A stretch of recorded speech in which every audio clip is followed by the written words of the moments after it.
50 years, humanity has been sacrificing itself at the altar of ideologies. And there was a time in the 60s and 70s when people realized that human beings are more important than their ideologies and their causes. And therefore there was a small window of liberal attitude and an attitude to freedom of human spirit. But that time has gone.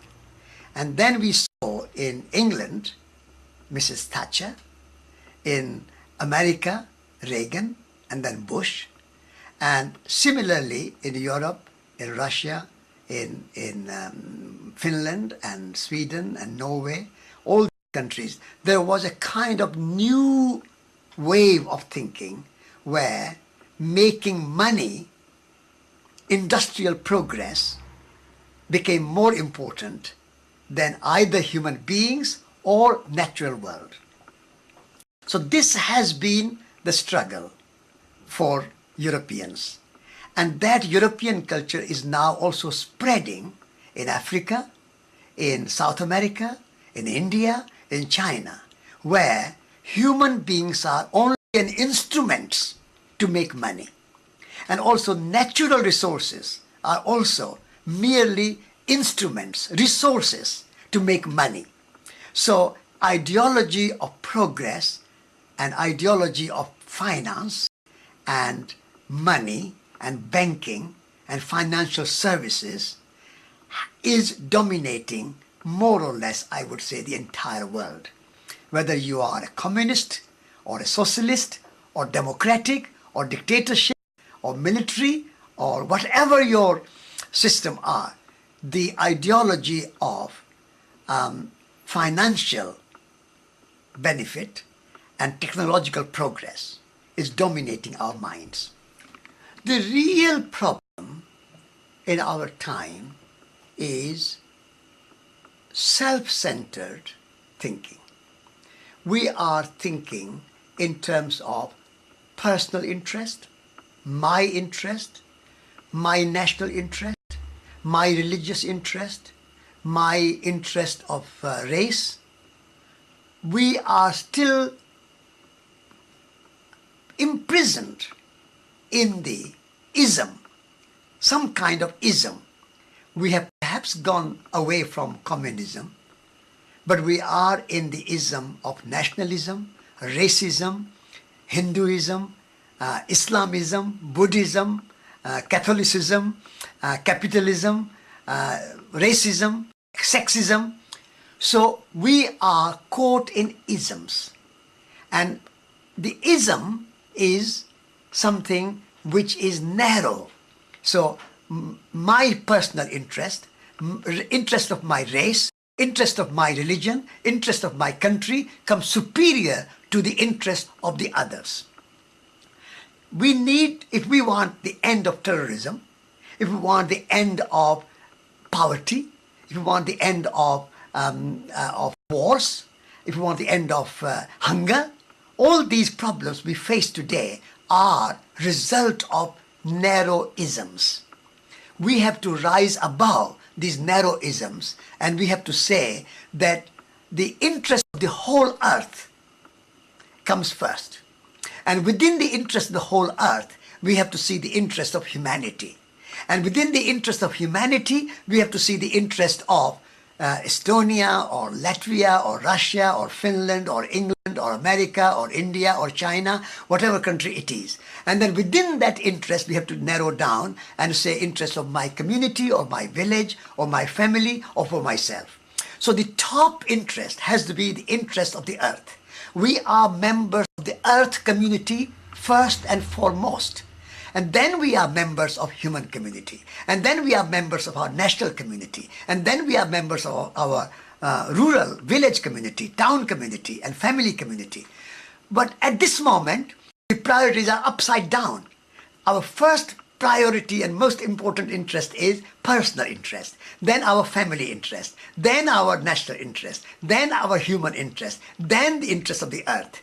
And this is why we are destroying our earth for the interest of our national economy or our capitalism or our national interest. So this is the philosophical problem that we face today. There are two ways of understand religion. One way is religious institutions, religious organizations, theological belief systems. And the other is religious experience. Now, the religious institutions and religious theological, ideological systems are separate, different. So they divide. They say, oh, I believe in Jesus Christ, you believe in Muhammad, we are separate. I believe in the Buddha, you believe in Krishna, we are separate. So that's a kind of separation. And my head is the Pope, and your head is the Ayatollah. So we separate ourselves. So that is a religious institution and religious theological belief system. I would like to transcend from that ideological and theological and a kind of institutionalized religion. I would like to move towards religious experience. And religious experience is that I feel one with the universe. I feel one with the humanity. I have a sense of love and compassion. I have a sense of unity of life. I have a sense of service to other people. And I have a sense of beauty. I have a sense of aesthetics. I have a sense of humanity. And I have a sense of ecology. These are more religious experience. So if we go for religious experience, that is very helpful to humanity. But if we go for just institutionalized religion, then that can divide and bring wars and bring conflicts. So there are two words, egoistic and ecoistic. Ego means I first and you later. So I as individual, I as a family, I as my nation, I as even humanity, collective ego. We have to shift from ego to eco. Eco word comes from Greek ekos or oikos, which means home. And the home in the wisdom of Greek philosophers was the entire planet home, the earth home. So a home is a place of relationships. So ecos is a home, earth home, where we are all related. We are all connected. So the animals are our kith and kin. The trees and forests are our kith and kin, our family members. The birds flying in the sky are members of our family. The animals in the forest, like tigers and elephants and snakes, are our members of the family. We are one family. That's ecos. So we have to make the shift from egoistic worldview to ecological worldview. We only have to make a small change from G to C, from ego to eco, and we make a big transformation. It is a kind of quantum leap to make a big transformation because we are all related, we are all connected, and that co-relationship, interrelationship, interconnectedness, interdependence of humanity and interdependence of the earth and nature and humanity is the fundamental shift which in next 100 years we need to make. So when we have 2110, we have to have a new worldview which is based in eco and not in ego. The difference between idealistic and realistic is very small. The idealistic has to be realistic and realistic has to be idealistic. If you have only realistic, then you bring disaster. At this moment, the world is ruled by realistic people. And what have they achieved? What have they shown us? What they have to show us? We have Iraq war, Afghanistan war. We have a hunger in the world. Millions of children are going to bed without food. We have conflicts. We have terrorism. We have a global warming. We have a climate change. We have banks in crisis. We have a credit crunch. We have economy is in poor state.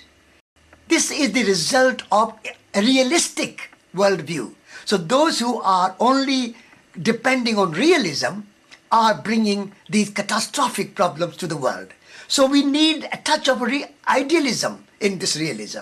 And therefore, you need to have some vision for a new humanity. You have to have some higher values in your mind when you make something pragmatic and realistic decisions. So we had given enough time to pure realism. Now it's time to give some chance and some opportunity to idealism. And it is not a question of good overcoming the evil. There is no good or bad pure. We have to have a balance because we are human beings. We have anger and we have love in us. We have fear and we have trust in us. We contain both in ourselves. So we have to keep a balance. If we become too angry and too fearful and too jealous and only that is dominating our lives, we will be miserable and unhappy. If we become too sweet and always compassionate, we will also lose energy. So you need a balance between anger and love, between fear and trust. So what I'm talking about is a more balanced worldview where there's a harmony between human beings and the natural world. And there's a harmony among human beings, human communities, where Christians and Muslims, where Hindus and Buddhists, where Jews and Palestinians can live in harmony with each other and accept and have tolerance and have a generosity of spirit. And within that, we also be realistic. We will be pragmatic. So I am in favor of realism, which is informed by idealism. And I am in favor of idealism, which is informed by realism. So this marriage of realism and idealism is the future for humanity. If we separate and idealistic people go and live in a religious life, in monastery and in churches, and in temples, and they just pray and meditate and don't look at the world, and the realistic people work in the banks and financial world and technological world and political world, and they create wars and global warming and climate change. These two worlds are separate. We need to bring these two together. We need to create a marriage between idealism and realism, like a marriage between man and woman. So idealism is a feminine principle and realism is a masculine principle, and those two together create a better world. At this moment in the world, we have too much individualism, and in this individualism, we have forgotten the place of relationships with others. Human relationships and relationship between humans and the natural world. So on the one hand, we have become too individualistic, and on the other hand, we have become sort of removed from this earth into some abstract divine principle. Like I believe in God, or I believe in divinity, or I believe in something which has nothing to do with this world. My vision for the next 100 years is to bring our relationship with the world. I have to believe in the world. The God is not outside the world. If there is a God, it's in the world. God is in the tree. So for me, my God is nature. My God is religion. I am pilgrim of the earth, and nature is my religion. So when we go from egotistical, self-centered idea to a more relational idea, we say, I am related to you. I'm related to my fellow human beings. I'm related to the earth. I'm related to the forests and trees and animals. I'm related to this world. And the world is a beautiful place, beautifully sacred place. We have this gift of the world to all human beings and all living beings. And we are grateful, this sense of gratitude to the earth. So God is not outside the world. World is God. God is in the world.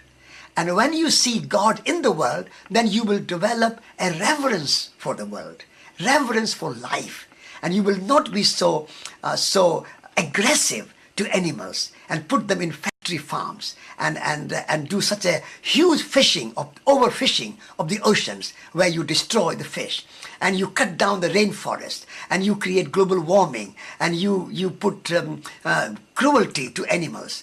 All that will come to an end when we see that the world is a sacred place. It's a beautiful place, and we have to respect and revere and be responsible for this world.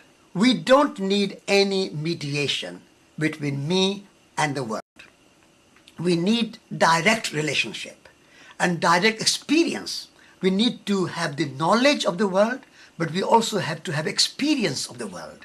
And when you have experience of the world, then through your imagination and through your creativity, you can see divine in the world. Like poet Rumi, who was a Sufi poet, saw God in nature.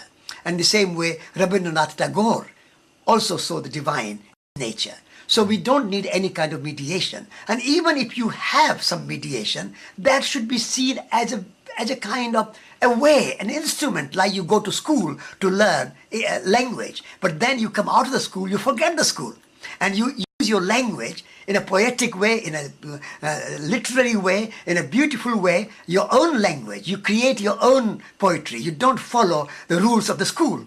In the same way, even if you have to go to the church or the temple or the mosque for a little while to learn a few things, you forget them in the end. And you have a direct experience of nature. And you have a direct relationship with the natural world. And you have a direct relationship with the human world. And no religion, nationality, race, any kind of class, caste, they should not come in your way to directly experience the world. Once Einstein said that you cannot solve the problems in the same mindset which caused the problems in the first place. So you need a different attitude, different values, different mindset to solve the problems which were created by one kind of mindset and values. So at the moment, lots of our problems are created because of racism, nationalism, sexism, industrialism, individualism, communism, capitalism, all these isms. So if you want to solve the problems of hunger, poverty, global warming, climate change, wars, then we have to go beyond isms and see the oneness of humanity and see the oneness of the universe. Universe means one verse, one poem. Uni means one, verse means poem. So the whole of the universe is one poem. But there's a diversity because poem is made of many words and many lines. In the same way, the universe, the one universe, is made of many natural diversity. Biodiversity, cultural diversity, religious diversity, racial diversity, national diversity. All these diversities are wonderful. So we cherish and celebrate the diversity of the universe. So the unity of life and diversity of manifestation are complementary. They are not opposite of each other. But what we don't want is division. We want diversity without division. And we want unity without uniformity. At the moment, our industrial system creates uniformity. Wherever you go, you find same kind of architecture, same kind of food, same kind of clothes, same kind of products everywhere. So that is a kind of, I call, uniformity, the monoculture of the mind, monoculture of industrial goods, monoculture of food, monoculture of everything. So uniformity and division have become the dominant paradigm of our time. In 100 years, we have to shift from this old paradigm to a new paradigm where we see unity and diversity as the ruling phenomena and ruling idea. Then we can create a more balanced world and a more harmonious world, which has a long future. European cities are centers of imaginative, poetic activities. European cities have developed wonderful operas, theatres, galleries, museums, and traditional European cities also have wonderful crafts where people could come together and share and exchange their beautiful things of crafts. So the arts and crafts and guilds of artisans and craftspeople and artists, they were coming in the cities. Rural areas were much more sort of centers of production of food. And there was rural culture and there were rural crafts as well. But the main occupation of the rural people in India, in China, but also in Europe, the rural people had more emphasis and attention to food production. And the cities, European cities, made a great contribution in developing culture, poetry, theatre, music, dance, art galleries, all that. And that has been a great contribution to the world. And when I come and I live in Europe, I cherish that and I enjoy that celebration. And also in the cities, people came to exchange things. So they had wonderful markets, so they could bring food and other things made in rural areas into the city to exchange. So that was a wonderful center. But now that balance is being broken, and our food production and rural areas are being a little bit undervalued. We think that food production is not so important. Only the technological and industrial production is important.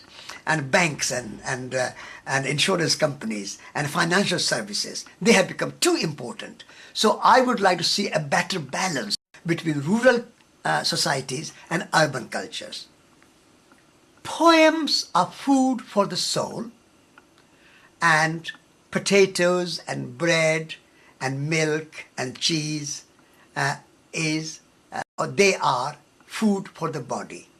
So people in rural areas produce much more food for the body.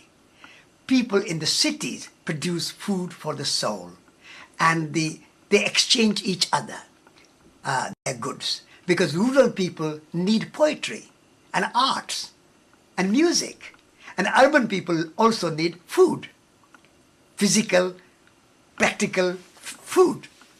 So the rural people supported urban people with their food for the body, and the urban people supported rural people with the food, but food for the soul and food for the mind and food for the imagination.